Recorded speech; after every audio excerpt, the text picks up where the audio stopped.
그럼 뭐 주말마다 부산 가는 거죠. 매주. 아이고 주말 잘 지내셨습니까? 예, 잘 지냈습니다. 잘 못 지내는 것 같아요. 주말마다 해운대 예, 부산 가셔야 되잖아요. 예, 주말에도 해운대 기장 가서 네. 이제 푸근한 동네니까. 그래도 거기 뭐 주민들 가시면 지역 행사라든지 또 유권자들 만나는 일들이 굉장히 많으실 거 아닙니까?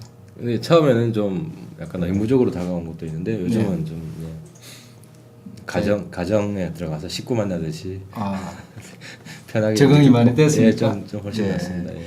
하기야 뭐 유권자들의 사랑을 받으면 또 뭐 그렇게 그게 힘들지 않게 느껴질 수도 있겠습니다.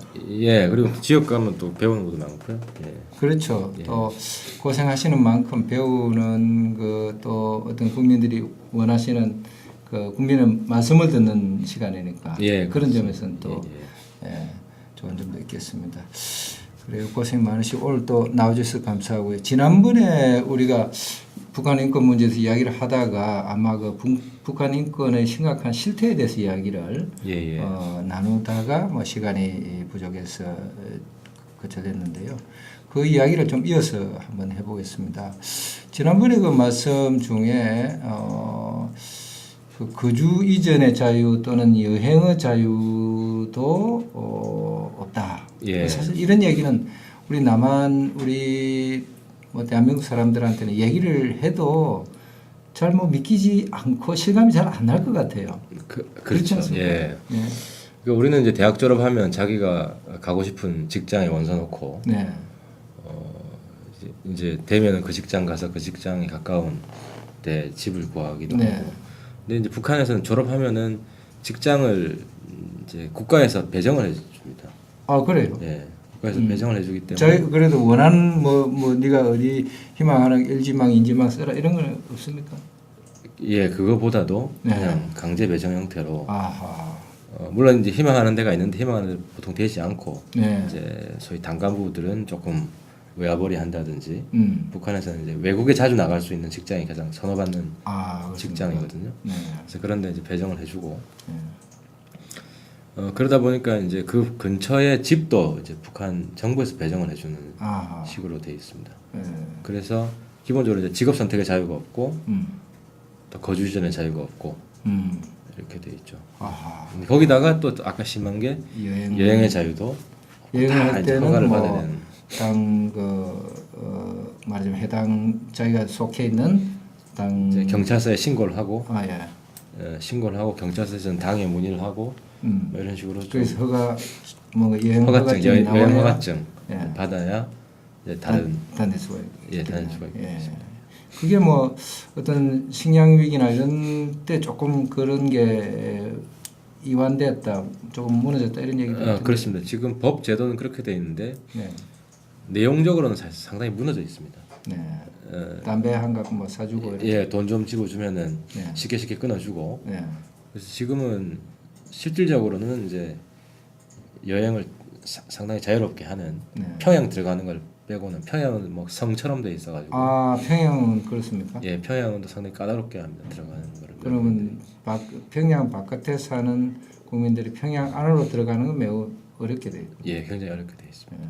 외국인들의 경우에 만약 북한을 방문한다 그러면 평양에 가서 지방으로 가는 것이 자유롭습니다. 자유롭지 못합니다. 그 여행 프로그램에 있는 대로만 이동해야 되고 본인이 우리 뭐 배낭여행 다니듯이 이곳저곳 자유롭게 다니는 건 불가능합니다. 그러면 외국인들이 평양에 북한에 갔다 와서 하는 얘기 전부 평양 시내만 보고 나와서 하는 얘기. 평양 시내와 뭐 개성 같은 데 판문점도 보고 또 원산 같은 데도 가서 보고 하는데 어쨌든 정해진 코스만 보고 딱 그 정해놓은 데만 보고. 그리고 뭐 주로는 그러니까 평양에서 이제 시민들의 뭐 표정이라든 어떤 뭐를 어떻더라 하는 얘기는 다 평양 중심으로 사람들 이야기 아니겠어요? 그럼 평양 사람들은 뭐 우리식으로 말하면 특권층인 거 아닙니까? 뭐 일종의. 그렇죠. 이제 부르주아죠. 성 안에 있는 사람들. 그래서 평양 한번 가봤다 그러면은 상당히 북한에서는 출세한 사람으로. 근데 최근에 그 케네스 배 사건 네. 있지 않습니까? 네네. 이제 북한에 가서도 이제 사진을 마음대로 못 찍습니다. 예. 그래서 케네스 배 같은 경우는 북한에서 꽃제비 이제 애기 네. 거지들 사진 찍었다고 아. 잡혀가지고 아. 15년 징역 받았죠. 예. 그게 이제 그 말하자면 범법 행위의 내용이 그런 거군요. 예, 내용이 그겁니다. 사진 네, 찍었다는 네, 겁니다. 네. 그래요. 이렇게 이제 북한은 아직 그 인권이라는 개념조차 없을 정도로 예. 여전히 그 북한의 인권 실태는 열악하고요. 이런 것이 이제 전 세계 인류의 양심에 어떤 굉장히 그 참 무거운 짐으로 되어 있고 아직도 이런 나라가 지상에 남아 있다는 것이 그죠? 북한 외에는 크게 여러 나라 없잖아요. 없습니다. 제가 이제 전 세계 인권 침해 현장을 주로 다녔던 네. 그 사진 작가한테 물어보니까 네.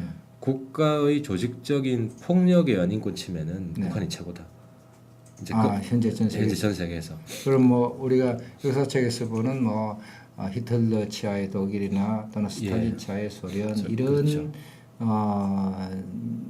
역사책에서 보는 그런 나라들이 이제 있었는데 예. 지금 현재 현존하는 나라들 중에서는 북한이 최고다. 최고다. 예. 더 잔혹한 인권 침해도 있는데 네. 그거는 뭐 내전이 일어난다든지. 그렇죠. 그 이제 예. 국지적으로 그렇죠. 예. 그런 어떤 뭐 비공식 폭력에 의해서 종족 간의 싸움 네, 그런 그런 것들. 것인데 나라 전체가 그죠. 국가 폭력에 의해서 국가가 민간인에 대한 네, 이제 폭력이 그렇게 돼 있는 인권 상황은 북한이 현재 세계에서 제일 나쁜 상황이다. 예. 그런데 이제 이런 전 세계의 그참 에서도 가장 이런 나쁜 상황인데요. 참 이게 그래서 제가 4월 30일 날 그 고려대학에서 그 국가인권위원회하고 고려대학이 주최한 북한 인권 국제 심포지엄에 제가 가봤습니다. 예. 그날 그 수잔 소티 예. 대표입니까? 예. 미국. 그 미국 여성이던데 자기가 17년 동안 북한 인권 운동을 했다는데 제가 영어를 뭐 잘 알아듣지를 못합니다만 그 연설을 하는데 제가 참 굉장히 그 감동을 받았어요. 예. 그리고 좀 솔직히 미안했고요. 예. 미국 여성이 그렇게 진지하게 북한 인권 문제에 대해서 자기 그 헌신해가면서 노력하고 있는데 좀 미안하고 부끄럽더라고요. 어떻습니까? 이렇게 세계 인류의 이 어떤 양심의 문제로 되고 있는데 왜 남한에서는 가장 이 북한 인권 문제에 대해서 좀 뭐랄까요? 오히려 예. 좀 늦다 그럴까요? 아니면 뭐 이게 이런 이유가 뭡니까? 그게 아마 세대 문제인 것 같은데요. 이제 한국에서 민주주의 인권 이런 의식이 투철한 세대가 이제 저를 포함한 네. 이제 70년대 후반부터 80년대 네. 이 세대고 그 전에는 사실 경제 성장 네. 여기에 집중을 했었고 이 세대 속에서 이제 북한 인권 문제 목소리가 나왔어야 됐는데 네. 이 세대를 주도한 네. 이제 세력이 아시다시피 이제 친북적인 네. NL 네. 운동권이다 보니까 네. 그 북한에 대해서 안에 무슨 내부 문제가 있더라도 네네. 좀 감싸주려는 미국의 압박 때문에 그렇게 된 것이지 네네. 북한 자체가 문제가 있어서 그런 건 아니다는 식의 생각이 있다 보니까 이 세대가 이제 북한 인권 문제 침묵을 해버렸습니다. 네. 그러다 보니까 우리 사회에 목소리가 별로 없는 이런 상황이 되는 거죠. 그래서 제가 이제 정말 그 궁금해서 여쭤보고 싶은 건데요. 그 최근에는 변화가 좀 있지 않습니까? 민주당의 강령에도 이번에는 개정을 하면서 이번 당대 어제 아랫게 당대 그렇죠. 하지 않았습니까? 그 강령에서 북한 인권이라는 단어가 들어갔죠. 새로 들어가고 들어갔습니다. 예. 또 얼마 전에 경향신문 이른바 진보적인 성향의 경향신문에서 또 북한 인권 문제를 아주 진지하게 많이 다루었습니다. 예. 그런데 아직은 그러나 야권에서 이 북한 인권 문제에 대해서 행동으로 이렇게 뭐 야권 성향의 시민운동 단체에서 뭘 한다든지 또는 정치인이 뭔가를 그런 일을 한다든지 이런 일은 아직은 없습니까? 없습니까? 아직까지는 없는 것 같습니다. 근데 이게 이번에 민주당이 새로운 강령을 마련하면서 이제 북한 인권이 들어갔는데 네. 이것만 하나라도 큰 진전이긴 합니다. 왜냐하면 2004년인데요. 그 당시 이제 미국 의회에서 북한 인권을 통과시켰을 때 네. 민주당 의원들 뭐 여러 분들이 전쟁 난다. 북한 인권 얘기하면 전쟁 나는데 왜 저런 걸 통과시키냐. 미국의 뭐 예를 들면 미국의 네오콘이 막 북한을 맞습니다. 자극한다 뭐 이런 식으로. 거죠. 네. 그래서 전쟁 촉발하는 북한 인권 반대한다는 식으로 미국 대사관 앞에 반대 시위도 하고 막 그랬었거든요. 그런데 북한 인권법 미국 민주당 쪽이 주도한 거 아닙니까 혹시 그때? 그렇습니다. 민주당도 적극적이고 네. 미국에서는 이제 초당적으로 네. 외국의 어떤 인권 네. 문제는 네. 그런데 그랬던 민주당이 자기 강령에 전쟁 날지도 모르는 북한 인권 문제를 넣었다는 것 자체가 네. 큰 진전이긴 합니다만 네. 말씀하신 것처럼 이제 립 서비스에 그쳐서는 안 되고 뭔가 이제 행동으로 보여줘야 된다. 제가 그래서 북한 인권 국제 심포지엄에 가니까요. 제가 아는 분이 거의 안 보여가지고 예. 꽤 많은 분들이 왔던데 제가 아는 사람이 아무도 안 왔더라고요. 그래서 제가 이걸 여쭤봤고요. 그런데 그래서 이제 지금까지 야권에서 이 북한 인권 문제에 좀 외면을 해오고 또 그 결과이기도 하고 뭐 어쩌면 또 원인과 결과가 어떻게 뒤바뀌었는지 모르겠는데 북한 인권이라는 이슈를 보수 진영에서 독점해 오고 있습니다. 그렇죠? 예. 그런데 북한 인권 문제에 대해서 야권에서 말하자면 소극적인 이유가 있습니다. 논리가 있습니다. 예, 논리가 있고 또 북한 인권법안에 반대하고 이런 논리가 있는데 제일 제가 많이 들은 그 논리가 내정 간섭이다라는 얘기인데요. 어떻습니까? 북한 인권 문제를 거론하는 것은 남북 기본 합의서라든지 6.15 선언 등에서 남북한 당국이 합의한 서로 우리 내정 간섭을 하지 말자 하는데 위배된다 하는 얘기인데 어떻습니까? 그러니까 이제 내정 간섭 영역이 사실 이제 과거로 치면은 옆집에서 부부끼리 막 폭력을 행사하고 남편이 아내를 막 이렇게 방망이로 때려도 60, 70년대 보면 집안 문제인데 냅두자. 그렇죠. 그 옆집에서 감히 개입할 수 없죠. 예, 그 당시 그랬지 않습니까? 근데 요즘은 그런 문제 있으면 옆집에서 경찰에 신고하고 이제 잡아가고 이제 그만큼 이제 인권 의식이 이제 그렇죠. 높아졌지 않습니까? 마찬가지로 지금 같은 경우는 이제 특정 인권 문제라든지 환경 문제라든지 또 핵 문제라든지 이런 문제는 한 국가가 마음대로 할 수 없다. 국제적인 룰을 정해가지고 그 문제에 있어서는 이제 서로 개입할 수 있게 서로 비판하고 반비판하고 할 수 있게 이제 국제사회의 어떤 합의가 이제 조성이 된 거죠. 그 중에 하나가 이제 보편적 가치라고 생각되는 이제 인권 문제들, 인권, 환경, 평화 이런 문제인데 이제 우리가 이제 북한의 핵 문제 만들었을 때 주변국한테 영향을 줄 수 있고 그래서 핵 만들지 마라. 유엔이 제재를 하고 하는 것처럼 똑같이 인권 문제는 이제 사람의 이제 보편적인 가치다. 누구나 이런 권리는 가지고 있어야 된다. 그래서 당신의 국민이라도 당신이 법에 의거하지 않고 마음대로 죽일 수는 없다. 죽이게 되면 옆에 나라도 뭐라고 개입할 수 있다. 이제 이런 게 된 거죠. 냉전 이후에 이게 확산이 됐기 때문에 그래서 내정 간섭에 해당하지 않는 이 영역으로 이제 합의가 됐다고 볼 수가 있죠.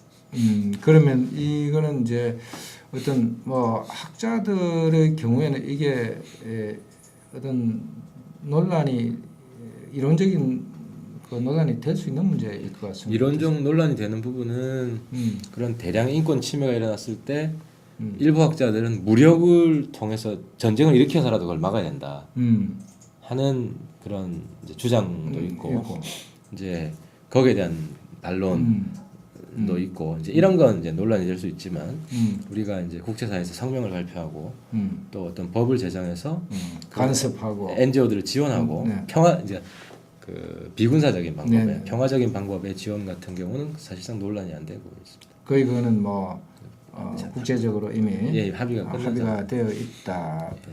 있다. 그러면 이것을 그런데 제가 몇 달 전에도 그 시대정신에서 주최한 토론회에 가서 이른바 뭐 진보 성향의 학자라는 분하고 저도 이제 그날은 뭐 약간 진보 성향의 이제 활동가다 해서 그 자리에 초청을 받았는데 어떻게 하다 보니까 내정간섭 얘기가 나와서 제가 상당히 의아하고 저게 말이 되나 여전히 왜 저런 얘기를 계속 하시는가 싶더라고요. 한국에 좀 그런 게 있고 그 다음에 그러면 이제 내정 간섭이다라는 얘기는 이게 이제 그런데 가장 강력한 논리인 것 같습니다. 지금까지는 제가 듣기로는 하여튼 남북 기본 합의서와 6.15 선언에서 남북한이 합의를 한 건데 그걸 어기는 거는 좀 곤란하다. 그건 상당히 강하게 이렇게 뭐랄까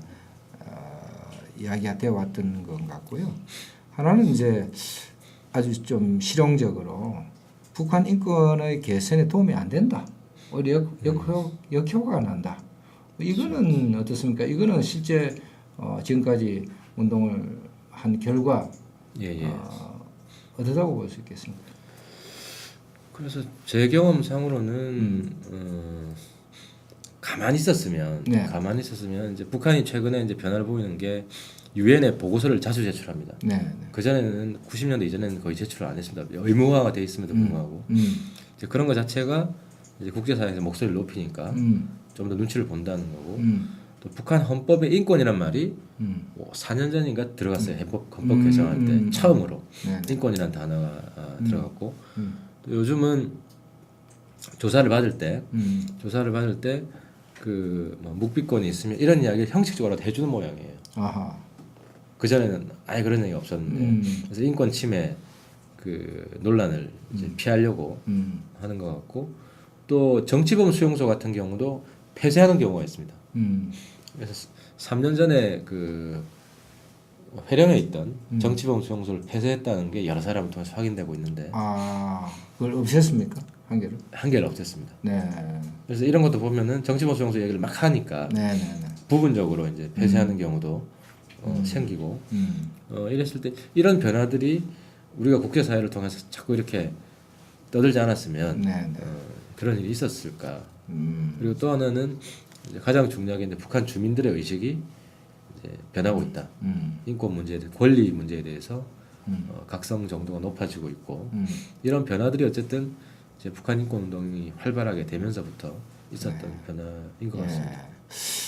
그러면 이제 요 인권 문제하고 조금 이렇게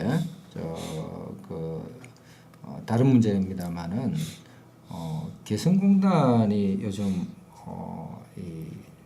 굉장히 위기를 맞고 있습니다. 폐쇄 위기를 맞고 있는데 하 의원께서는 어떻게 보실지 모르지만 저는 사실 이제 DJ의 어떤 햇볕 정책의 어떤 성과라든지 결과 여러 가지가 있습니다만은 저는 뭐 다른 거는 몰라도 다른 거는 뭐 좀 핵 문제나 여러 가지에서 좀 실패로 나타난 결과도 많습니다만 개성공단 하나는 그래도 남은 거 아닌가라는 좀 생각을 사실은 갖고 있었습니다. 그래서 언젠가는 역사에서 개성공단이 평가될 날이 올 거라는 생각을 좀 갖고 있었는데 지금 이게 이렇게 된 거는 뭐 꼭 어떻습니까? 저도 개인적으로 이제 개성공단은 잘한 거라고 보고요.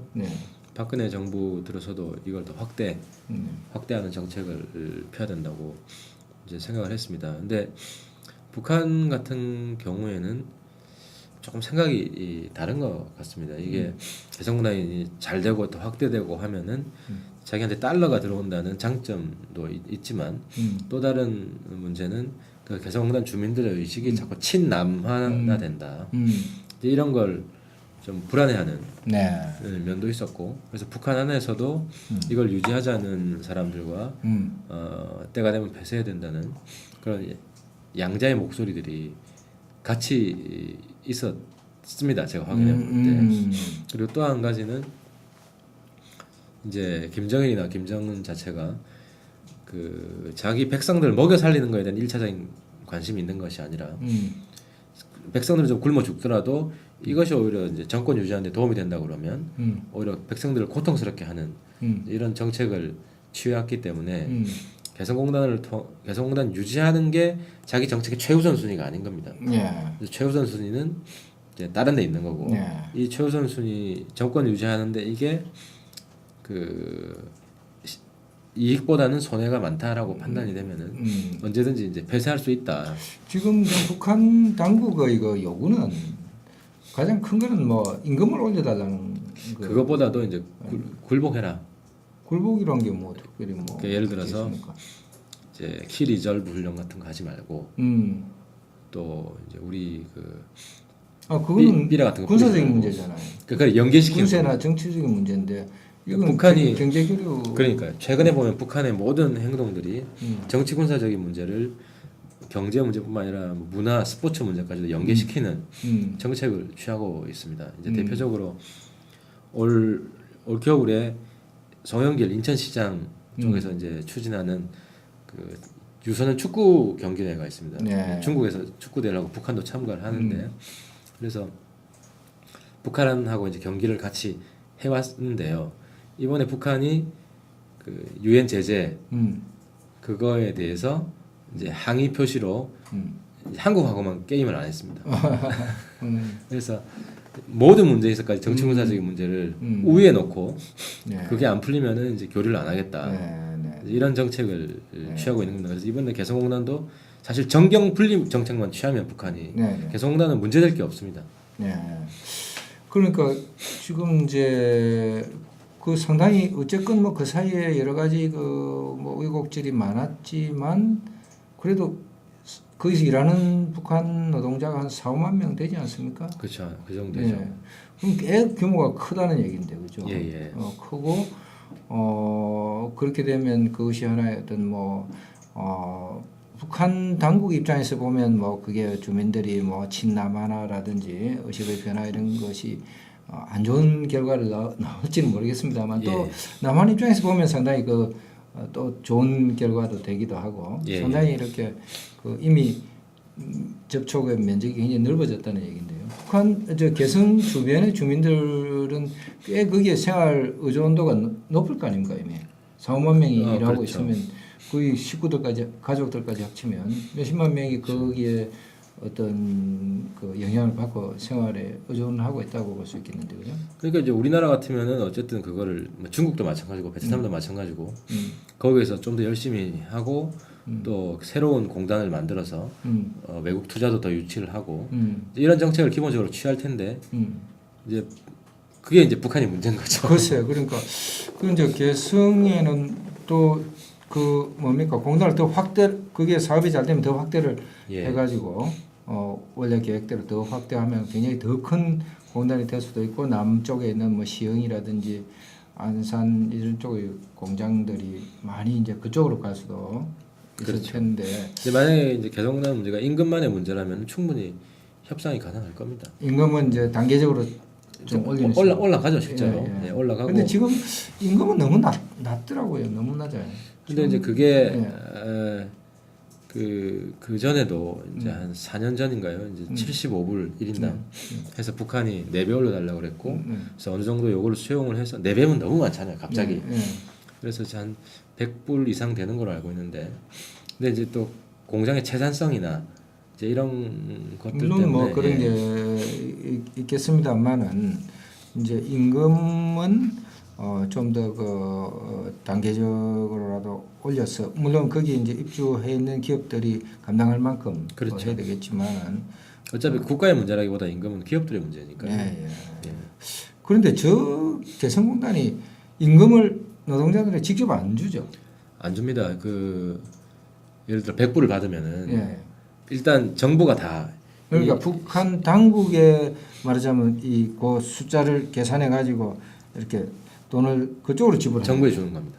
그래서 이제 트럭에다가 현금 다발을 쌓아서 올라가가지고 은행 계좌가 안 트여져 있으니까 현금을 다 주면 달러를 그냥 실어갖고 바로 갖다 주는 겁니다. 북한 당국에. 그럼 북한에서는 그 노동자들에게 뭘 줍니까? 거기서 이제 북한 돈으로 환산을 해가지고 북한 돈으로 몇 불, 한 5불 정도도 안 되는 걸로 알고 있습니다. 그럼 나머지 돈은 가져가는 거죠. 북한이 가져가는 거죠. 정부가. 아 그래요? 예. 이게 굉장히 이제 북한 입장에서는 수지가 맞는. 아니 그러면은 거기서 일하는 노동자들이 자기가 받는 월급 그것도 또 당국에 많이 이렇게 떼이고 있는 거네요. 그렇죠. 거의 90% 이상 떼일 겁니다. 그러고 있습니까? 예. 아 그런데 이 인사권이랄지 이런 작업 배치 이런 권한도 북한한테 있고. 북한 당국에서 갖고 예, 있고요. 예. 그런 어려움은 상당히 좀 있겠습니다. 남한 당국. 예. 그렇죠. 노동자들 마음대로 못 쓰고. 네. 직접 만약 임금을 주게 되면은 이제 열심히 하고 잘하는 사람에게는 또 더 많이 줄 수도 있고 이런 많은 그런 것들이 나올 텐데 흔히 말하면 자본주의 방식으로 그렇죠. 뭔가 통제도 하고 기업들이 할 수 있을 텐데 그게 좀 어려움이 있겠습니다, 그죠? 그렇죠. 그런데 북한 노동자들 입장에서는 뭐 꼬박꼬박 임금이 작지만 안정적으로 나오고 거기서 뭐 점심도 얻어먹고 네. 초코파이도 가져가서 또 팔 수 있기도 하고 네. 아르바이트도 가능하고 요즘 라면 같은 것도 예, 컵라면도 이제 네. 이제 자기가 안 먹고 또 가서 팔면은 네. 또 이제 수입이 되기도 하고 네. 또 이제 거기서는 또 뭐 샤워도 하고 여러 가지 이제 혜택들이 많으니까 네. 상당히 이제 선호하는 네. 이제 직장이 네. 된 거죠. 거의 뭐 전기하고 상수도가 공급이 예. 되고 있는데 그 상수도는 개성 시민들에게도 공급이 좀 되고 있다고 그러는데. 그 부분 제가 정확히 모르겠습니다. 네. 예. 그럼 전기까지는 뭐 아마 공단에만 되는데 그렇죠. 그 정수장이 있어가지고 거기서 생산되는 수돗물이 개성 시내로 공급이 돼서 지금 그걸 끊지를 못한다 뭐 이런 얘기가 있던데요. 하여튼 개성공단만큼 어쨌건 뭐 여러 가지 문제가 많지만 저걸 좀 살려야 될 것 같은데 좀 남한 정부라든지 북한 정부가 좀 잘 좀 해줬으면 좋겠습니다, 그죠? 예. 그게 또 뭐 어떻게 보면 길게 보면 북한의 이 민주화라든지 인권에 어쨌든 뭐 도움이 되는 방향의 역할을 하지 않겠습니까? 그렇죠. 그거는 어차피 북한 주민들 의식의 변화에 큰 도움이 되기 때문에 북한 인권 운동하는 입장에서도 개성공단을 가능하면 살리는 게 좋다고 보는 거죠. 네, 그래요. 근데 조금 이제 시간이 다 돼서 조금 마무리를 하기 위해서 원래 주제로 돌아가겠습니다. 여하튼 이 북한 인권 문제라고 하면은 좀 남한에서는 굉장히 정치적인 문제가 되어 있습니다. 그렇죠. 이른바 남남 갈등의 첨예한 민감한 문제로 되어 있고 이것이 이제 보수 진영에서 독점하고 진보 진영에서는 무조건 그 북한 인권 문제에 대해서는 외면해왔던 문제인데 이번에 민주당 강령의 개정이라든지 등등 뭐 여러 가지 주변 여건의 변화로 이제 서서히 그런 어떤 형편이 조금 이제 바뀌고 있는 겁니다. 바뀌어 나갈 것 같습니다. 그래서 북한 인권법 같은 경우도 통과가 될 것 같습니까? 어떻습니까? 민주당한테 달려 있죠. 민주당이 이제 북한 인권법을 이제 어떻게 다룰 거냐. 지금까지는 뭐 삐라 뭐 제작하는데 뭐 지원하는 법이다 이렇게. 그래서 지난번에 이제 김한길 이번에 되셨는데 김한길 대표가 이제 북한 인권법 삐라 지원법이다. 그래서 제가 트위터에도 북한 인권법 안에는 삐라라는 단어가 한 마디도 없는데 이제 그런 이야기를 모르고 한다라고 비판한 적이 있는데 그 문제에 대해서 좀 적극적으로 나온다면 합의는 뭐 새누리당 입장에서는 뭐 어떤 걸 절대적으로 고집하는 게 없기 때문에 그럼 그렇게 비판을 할 때 그분들은 하여튼 북한 인권 운동을 하는 단체에 지원을 하는데 지원하는 조항이 그 실질적인 내용인데 현재로서는 북한 인권 운동을 하는 단체는 다 보수 성향의 단체니까 그래서 자기들은 반대한다 이런 게 우파 지원법이다. 네, 근데 이제 우파 지원법이 될 수밖에 없는 게 좌파에서 북한 인권 운동을 안 하니까. 그렇죠. 근데 좌파에서 하면 거기도 지원을 하겠죠. 그러니까 그거는 뭐 어쩌란 말입니까? 그래서 그렇다면 이제 이것이 여러 가지 이제 말하자면 총체적인 변화가 와야 이제 북한 인권 문제에 대해서 남한 내부에서의 국민적인 합의가 더 좀 빨리 진척이 될 수 있을 것 같습니다. 그렇죠. 또 한 가지 말씀드리면 북한 인권 운동하는 단체들이 다 정치적인 건 아니고요. 네네. 그 안에서도 이제 순수하게 인권 목적의 그런 단체들도 굉장히 많습니다. 그렇겠죠. 그렇겠죠. 근데 현재로서는 어쨌건 이게 전부 이제 말하자면 야권에서는 그 관계를 안 하다 보니까 그러니까 야권에서는 적극적으로 그분들을 포용하려고 안 한 겁니다. 네. 예를 들어 납북자 같은 경우도 민주당에도 많이 찾아갔었어요. 도와달라고. 납북자는 이제 과거에 70, 80년대에 북한에 간 사람들 가족이라고 박정희 전두환 정부의 탄압을 받았기 때문에 반정부 의식이 강했습니다. 야권의 정서가 강했는데도 민주당에서는 오히려 그 사람들을 이제 박대를 하고 하다 보니까 새누리당에서는 잘해주고 그래서 그분들이 대체로 친여화된 경향이 있는 거죠. 네. 그래서 이제 그 부분들은 야당이 적극적으로 이제 태도를 바꾸면 꼭 친여가 안 될 겁니다. 안 될 텐데 어쨌든 기본적으로는 뭐 본인들 잘못이라고 이제 보는 거죠. 예. 하여튼 그 제가 이제 이렇게 여쭤보는 거는 이 새누리당 소속 의원으로서 이 북한 인권 이슈가 이 말하자면 정치적으로 너무 이용되거나 새누리당에서 계속 독점되는 상황을 뭐 그런 상황을 꼭 즐기는 건 절대로 아니에요. 저는 예. 그렇게 안 됐으면 좋겠고 예. 특히 이제 보수 진영에서도 너무 이제 북한 인권을 야당을 공격하기 위한 무기로만 쓰는 실제로 이제 북한 인권 운동이 발전하는데 좀 도와줘야 되는데 적극적 공격의 무기로 쓰는 면이 존재하고 그런 부분은 또 내부에서도 이제 개선, 혁신하는 노력들이 필요하다고 생각합니다. 앞으로 기대를 많이 하겠습니다. 예. 하여튼 두 차례에 걸쳐서 이렇게 아주 깊은 이야기를 해주셔서 감사합니다. 예, 고맙습니다. 수고하셨습니다. 예. 수고하셨습니다. 시간이